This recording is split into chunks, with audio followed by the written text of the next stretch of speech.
Euh, alors, moi perso, vu que j'ai commencé en réseau, donc moi j'ai passé à l'époque, et d'ailleurs c'est ce qui m'a aidé, peut-être qu'on va pouvoir en parler, mais moi c'est ce qui m'a ouvert toutes les portes en fait. Et donc moi j'ai commencé par la CCNA, qui est une certif qui est plutôt reconnue en matière de réseau, parce que bon, Cisco c'était quand même c'était un éditeur qui est assez reconnu dans ce domaine-là. Donc tu as le CCNA qui va te donner les bases, on va dire en matière de réseau. Et bah, tu vas aussi avoir aujourd'hui de plus en plus d'éditeurs qui vont avoir des certificats comme Microsoft, par exemple. D'accord? Donc, on a le SC900, donc qui est vraiment le niveau BABA, Security and Compliance 900, qui vous permet aussi d'avoir, on va dire, une compréhension générale sur la cybersécurité et aussi avec quelques points assez particuliers sur les systèmes Microsoft. Donc le CCNA, pour moi, je pense que c'est la base. Après, si vous voulez continuer un réseau, bah, par la suite, vous avez le CCNP qui vient, qui est un peu plus difficile, un peu plus challenging. Vous avez les CCIE. Il faut savoir que ça va être des certificats, on va dire, assez techniques. Donc ça va être dans le cas où vous allez pouvoir rejoindre, je pense aujourd'hui, n'importe quelle entreprise et pouvoir commencer à travailler et traiter les incidents ou même chez un intégrateur. D'accord? Donc ça peut être un volet.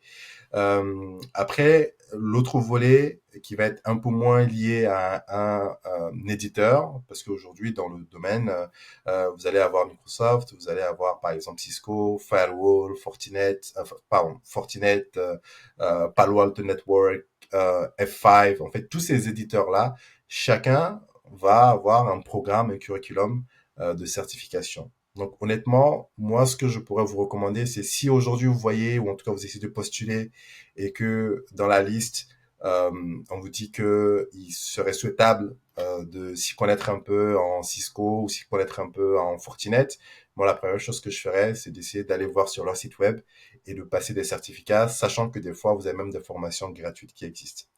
Maintenant, au-delà des 3 ans où voilà, on a eu une offre, on a pu rentrer, on a commencé à travailler un peu. Je pense commence aussi en ce moment-là à avoir des préférences, à savoir est-ce que je veux rester dans la partie vraiment purement technique ou est-ce que je veux évoluer un peu pour aller dans le côté plutôt organisationnel, politique de sécurité, etc.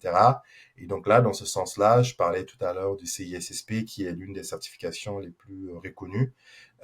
Et je pense que ça peut être un moyen aussi de, euh, je pense, avoir une meilleure attractivité sur son profil. Parce qu'aujourd'hui, ça c'est un certificat, lorsque vous le mettez sur LinkedIn par exemple, lorsque vous le mettez sur un CV, tout de suite vous allez voir que vous allez avoir de plus en plus d'appels de recruteurs qui vont vous demander est-ce que vous voulez bien rejoindre leur entreprise. Donc il y aura vraiment ces deux volets-là, la partie technique. Donc moi j'aurais regardé au niveau des éditeurs et petit conseil, regardez bien, lisez bien les offres d'emploi et regardez bien dans les petites lignes quelles sont les solutions que cette personne-là recherche. Et en fonction de ça, renseignez-vous. Et même si vous n'avez pas les certificats, partez aux entretiens, faites de votre mieux et voilà, il y a des chances que ça passe. Donc, il ne faudrait pas se mettre une barrière mentale dès le départ et se dire que bah, je pourrais pas parce que j'ai pas forcément les compétences. Donc ça, c'est le conseil que je donne.